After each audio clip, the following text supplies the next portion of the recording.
بسم اللہ الرحمن الرحیم حامدا و مصلی و مسلما اما بعد. ناظرین، آپ کے سامنے آج خلاصہ تفسیر پیش کیا جا رہا ہے قرآن مجید کے سب سے آخری پارے عما یتساءلون کا، جس کا آغاز سورہ نبا سے ہوتا ہے. موضوع تھا قیامت. سورہ نبا میں بھی قیامت کا موضوع بیان کیا گیا، اور حیرت انگیز موضوع تھا کہ جب بھی اہل مکہ کے سامنے قیامت کا ذکر کیا جاتا اور بتلایا جاتا کہ ایک دن یہ دنیا ختم ہو جائے گی، تو وہ اس پر نہ صرف کہ تعجب اور حیرت کا اظہار کرتے بلکہ اسے عقل سے بھی بعید سمجھ کر اس خیال کا مذاق اڑاتے تھے. اس صورت میں پہلے ان لوگوں کی خبر لی گئی ہے جو قیامت کے واقع ہونے کا مذاق اڑایا کرتے تھے. ان سے پوچھا گیا، کیا تمہیں یہ زمین نظر نہیں آتی جسے ہم نے تمہارے لیے فرش بنا رکھا ہے؟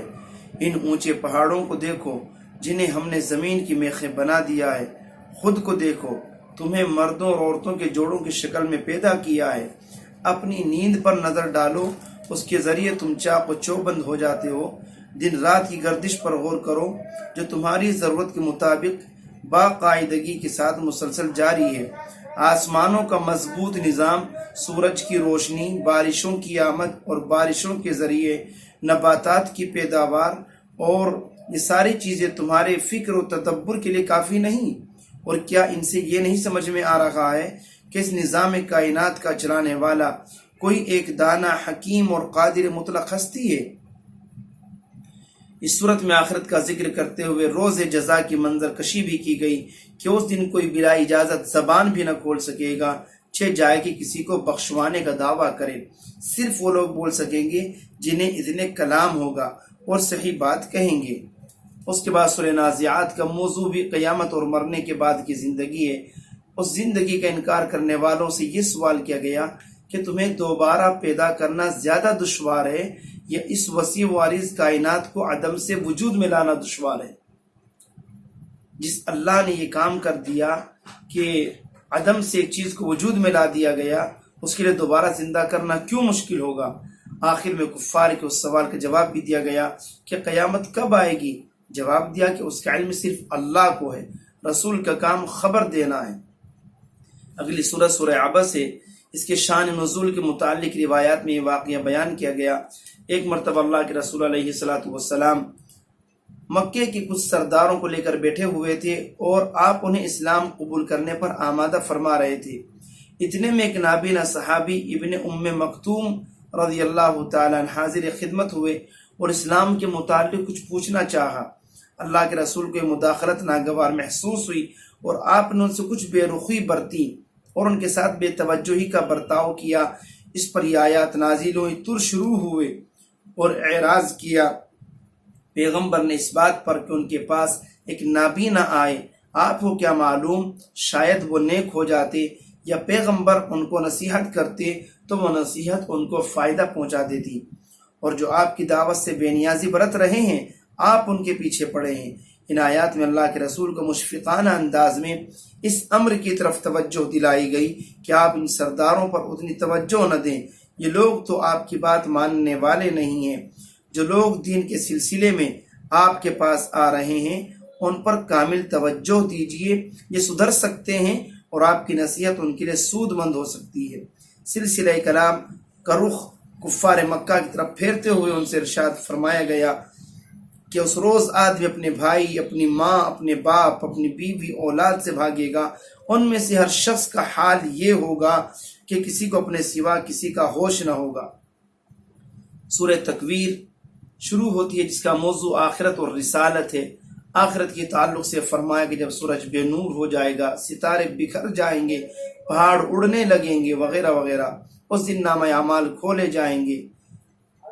اللہ کے رسول علیہ الصلوۃ والسلام کے متعلق ارشاد فرمایا کہ یہ قرآن کسی دیوانے کا بنایا ہوا نہیں بلکہ ایک اولو العزم اور عظیم و امانت دار پیغمبر کا بیان ہے.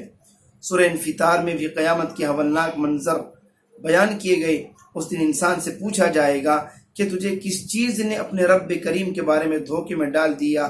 جھٹلانے والوں سے کہا گیا کہ تم پر نگہبان فرشتے کرامن کاتبین مقرر ہیں. سورہ مطففین کا موضوع بھی قیامت ہے۔ اس کی ابتدائی آیات میں ان لوگوں پر گرفت کی گئی ہے جو دوسروں سے تو پورا ناپ تول کر لیتے ہیں اور جب دوسروں کو دیتے ہیں تو گھٹا کر تولتے ہیں، یہ آخرت سے غفلت کا نتیجہ ہے۔ اس کے بعد سورہ انشقاق کی ابتدائی آیات میں تو قیامت کی کیفیت بیان کی گئی اور باقی آیات میں روز جزا کا ذکر ہے، جب ہر شخص کے ہاتھ میں اس کا نام اعمال تھما دیا جائے گا۔ اس میں شفق کی، رات کی اور چاند کی قسم کھا کر فرمایا گیا کہ تم کو ضرور درجہ بدرجہ ایک حالت سے دوسری حالت کی طرف گزرتے چلے جانا ہے۔ سورہ بروج میں اصحاب الاخدود کا قصہ ذکر کیا گیا۔ یہ وہ لوگ تھے جنہوں نے ایمان والوں کو آگ کے گڑھوں میں ڈال دیا تھا۔ اصحاب الاخدود کے اس ظلم کا کیا انجام ہوا؟ ان کا انجام سامنے رکھ کر کفار مکہ اہل ایمان کو اذیت دینے سے باز آ جائیں۔ خدا کی پکڑ بڑی سخت ہے۔ فرعون اور سمود کی قوموں کا انجام بھی سامنے رکھنا چاہیے۔ قرآن کی ہر بات پتھر کی لکیر ہے۔ سورہ طارق میں کہا گیا کہ قسم ہے آسمان کی، رات کو نمودار ہونے والے کی، تم کیا جانو کہ وہ رات کو نمودار ہونے والا کیا ہے؟ چمکتا ہوا تارا ہے۔ آگے یہ بتلایا گیا کہ انسان کو مرنے کے بعد خدا کے پاس جانا ہے۔ سورہ اعلیٰ کا بنیادی موضوع توحید ہے۔ اس کا آغاز ہی اسی طرح کیا گیا کہ آپ اپنے رب کی تسبیح بیان کیا کیجئے، جس نے پیدا کیا، تناسب قائم کیا، جس نے تقدیر بنائی پھر ہدایت دی۔ پھر سورہ غاشیہ کا آغاز ایک سوال سے کیا گیا کہ کیا آپ کو چھا جانے والی آفت کی خبر پہنچ چکی ہے؟ اس سوال کے بعد اس دن کا بیان ہے جس دن یہ آفت یعنی قیامت نازل ہوگی۔ اس صورت میں جنت کی نعمتوں، دوزخ کی تکلیفوں کا بھی بیان ہے۔ اس کے بعد سورہ فجر، اس میں بھی اسی طرح کے سوالات کا سلسلہ باقی رکھا گیا۔ فجر کی 10 راتوں یعنی عشرہ ذی الحجہ کی جفت رات یوم النحر اور طاق رات یعنی یوم عرفہ وغیرہ کی قسم کھا کر اہل عقل کے لیے غور و فکر کا موضوع رکھ دیا گیا۔ پھر سورہ بلد میں شہر مکہ کی قسم کھاتے ہوئے اللہ رب العزت نے فرمایا کہ بے شک ہم نے انسان کو مشقت میں مبتلا رہنے والا پیدا کیا ہے۔ اللہ تعالیٰ نے انسان کے لیے سعادت اور شقاوت دونوں طرح کے راستے کھول دیے ہیں۔ پھر سورۃ الشمس میں سورج اور اس کی روشنی، چاند، دن رات، آسمان زمین، انسانی جان کی قسمیں کھا کر نیکی اور بدی کا فرق سمجھایا گیا کہ جس طرح سورج، چاند، دن رات، زمین، آسمان ایک دوسرے سے مختلف ہیں اور جس طرح ان کے اثرات اور تقاضے الگ ہیں، اسی طرح نیکی اور بدی بھی دو متضاد چیزوں کا نام ہے۔ سورۃ اللیل کا موضوع بھی تقریباً وہی ہے جو پچھلی سورت کا ہے۔ اس میں بھی زندگی کے دو مختلف راستوں کے فرق پر روشنی ڈالی گئی۔ سورہ والضحیٰ میں اللہ کے رسول کی محبوبیت کا بیان ہے۔ جن کی اتباع کا حکم دیا گیا جا رہا ہے وہ غیر معمولی، آپ کو یقین دلائے وہ غیر معمولی شخصیت ہیں، ان پر اللہ تعالیٰ کی خاص عنایت اور توجہ ہے۔ آپ کو یقین دلایا جا رہا ہے کہ آپ کو وہ سب کچھ دیا جائے گا جس سے آپ راضی ہو جائیں گے۔ سورہ انشراح میں اس بات کی یقین دہانی کرائی گئی کہ آپ علیہ الصلوۃ والسلام کے نام نامی، اسم گرامی کو بلند کیا جائے گا۔ آپ اپنا کام اطمینان کے ساتھ جاری رکھیں۔ پھر سورہ والتین میں انجیر، زیتون، طور سینا، امن والے شہر یعنی مکہ کی قسم کھا کر فرمایا گیا کہ بے شک ہم نے انسان کو بہترین ساخت میں پیدا فرمایا۔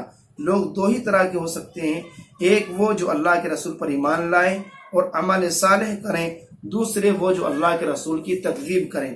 پھر سورہ علق کی پہلی آیت وہ ہے جو آپ پر پہلی وحی کی صورت میں نازل ہوئی تھی کہ آپ اپنے رب کے نام سے آغاز کرتے ہوئے پڑھیے جس نے ہر چیز کو پیدا فرمایا۔ کہا گیا انسان کو اپنی حقیقت فراموش نہیں کرنی چاہیے۔ اس کے اندر بذات خود کوئی قابلیت نہیں تھی، یہ ہم ہی ہیں جس نے اس کو علم عطا فرمایا جس سے وہ نابلند تھا۔ حصول علم اور اس کی ترویج کے لیے ہم نے قلم عطا فرمایا۔ انسان کو چاہیے وہ نعمت علم حاصل کرے اور اللہ کو یاد رکھے۔ بقیہ کچھ صورتیں ہیں وہ انشاءاللہ ان کا خلاصہ آپ کے سامنے کر پیش کیا جائے گا۔ اللہ تبارک و تعالی قرآن مجید سے سچی محبت عطا فرمائے۔